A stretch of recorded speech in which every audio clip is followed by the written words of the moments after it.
Well, I think we've had a pretty good offseason. You know, in the regular season, during the season, when we traded for Rantanen and then traded him away, I was questioning Telski's movement there. But if you look at what we did after the Rantanen trade with the assets and the cash which we got from the Rantanen trade, I like what we did. In the trade market, like we acquired Kane Primeau, that's a nice little deal for the Carolina Hurricanes. I like that sort of an addition. We got the big deal on July 1st. Miller to replace Dmitry Orlov, top 4 defenseman, $7.5 million deal. Yeah, we weren't paying that. Same thing with return Carolina. We only gave up a first round pick, more on a second, and that first round pick's the one we got from the Mikko Rantanen deal, so that allowed us to make that sort of a move. We then also in free agency, on top of adding some depth guys like Jost, like bringing back Gunler, like adding Mike Riley, we signed Logan Stankoven to an extension, 8 years, $6 million. Like that's a steal and a half. Once again, guy who came from the Rantanen deal. And on top of that, we signed Nikolai Ehlers to an $8.5 million deal for the next 6 years. Like the amount of great moves Telski made this offseason was great. Like, I mean, if you look at what happened with the Rantanen deal, we got Stankoven, he's not going to be with us for the next 8 years. The cap space allows us to go after Ehlers, he's not going to be with us for the next 6 years. And the first round pick allows us to go after Miller, who's not going to be with us for the next 8 years. So you could basically say that this trade was Rantanen for Miller, Ehlers, and Stankoven, as well as a potential first round pick in 2028. If you look at it from that perspective, that is a steal and a half for the Carolina Hurricanes. Hands down, great offseason. This team's better. Next year, we'll finally go back to the Cup and we'll actually win a couple of Eastern Conference final games. Well, it was really not very much movement. I mean, I know we tried for Dobson, we tried for a couple of other things, but really didn't do much. We brought back Provorov, we brought back Fabro, decent defenseman. We traded Tarasov, so I guess that means Grease is going to be our backup for this upcoming season. We're bringing Isaac Lundestrom in free agency. Like, that's a decent top 9 addition. That's not really that addition I was hoping for, so I think we had a little bit of a lackluster offseason. Like, maybe we still do something. That's a possibility. Like, at this point in time, this team is not a whole bunch better than it was last year, but it is a tiny bit better. And if Merzlikins can bounce back and we can continue to get growth from those younger players, this team's going to make the playoffs next year. Just you watch. Well, a decent offseason. Like, we were able to keep Jake Allen. The term's a little bit weird, but $1.8 million for our backup to Markstrom is insane and a great move there from us. We also got the Bordeleau deal. We add some more depth in the forward group with Thomas Bordeleau. We moved Eric Holla to Nashville, so we alleviated some of our cap problems. And then we also, in free agency, got Connor Brown, who can help in the middle 6. Evgeny Dodonov, who can help in the bottom 6, add some depth pieces. Like, I like this offseason. Like, we kept our backup goaltender, we added some forward help, we got rid of Eric Holla. Like, all in all, this is actually a pretty good offseason. If we made maybe one more move for one more forward, I think that we could call this team a legit contender for top spot in the Metro Division. Like, they are just that good right now. Great offseason. For the first time in years, this Islanders group is looking great and has a bright future. The draft, Schaefer first overall. We trade Dobson, which needs to be done with the ask he was having. And we were able to acquire 2 first-round picks, which turned to Eklund and Aitchison, not to mention Heineman. We also, in free agency, add some decent depth.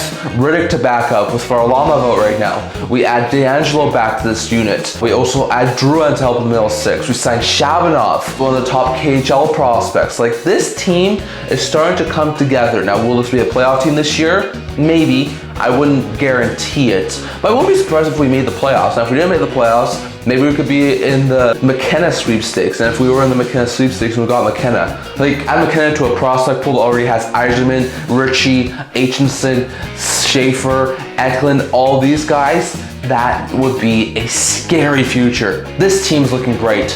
Finally. Well, we did make a couple of moves. We traded Chris Kreider to the Ducks for Terrence in a 3rd round pick. Like, I like Terrence. I think he'll be a good player. Still sad to see Kreider go. And it's great to see Kreider coming here. Thanks, Rangers, for that deal. I still think we won it. And I think Kreider can be a 40-goal scorer for us. We also moved Miller to Carolina, which I think was, at this point in time with the contract he signed, a great move. And the return we got, I think Morrow's going to be great. A couple of draft picks. And then when free agency, we re-signed Will Cooley, re-signed a couple of other players, bringing Taylor Radish. The Gavrikov deal is a really good one. But even though we got Gavrikov sort of revamped the defense, we got Shesterkin, so we're always going to be in it. But is this team really a playoff caliber team? Like, I know we changed a lot of things, but can this team make the playoffs. I think we can. I think we'll be a top 3 team in the Metro, but I still have my doubts. Well, a decent offseason. We made one trade and it was a big one.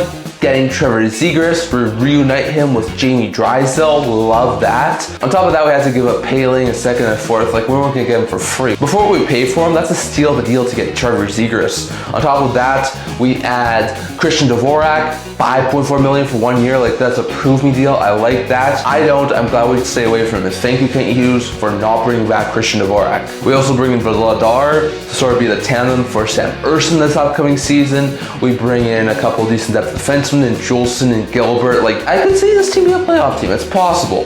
I don't think so because of how many good teams are in the Metro Division, but still, like, I think this team could be a playoff team. Maybe. We'll have to wait and see, but if we're not, then can we please move off a couple more pieces of the trade deadline so we can be in the running for Schaefer? Well, we didn't do too much. We traded Nedeljkovic to the Sharks for a 3rd round pick. Like that move, Nedeljkovic was into his deal.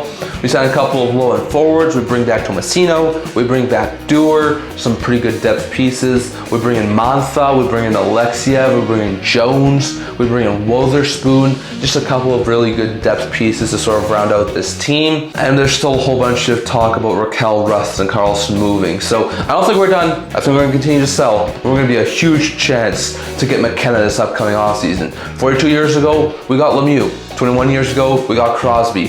This year, we're going to get McKenna in the draft lottery. So, does anyone want Rust, Raquel, or Carlson? Anyone out there who want them? Is this team really a whole bunch better than last year? Like, I mean, we had a decent off season. We kind of did Glenn Chisholm. That was a really good trade. We traded down the draft, but we got Chisholm.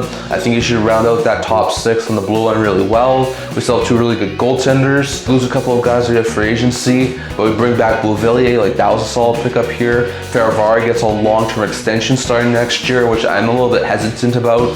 But if he can show this year that he can be a solid top 4 shutdown defenseman, that could be a really solid deal. But is this team really that much better than last year? And last year, a lot of things went right for us. So is there a very likely chance that this team could fall a little bit next year? At this point, I'm thinking about it. But I mean, we're in the Ehlers conversation. So if we didn't get Ehlers, maybe we are the team who goes after Russ or Raquel. I think that's a possibility. But Ovechkin at this point could enter the fire for his deal. So let's at least make the playoffs for Alex Ovechkin and potentially his final season.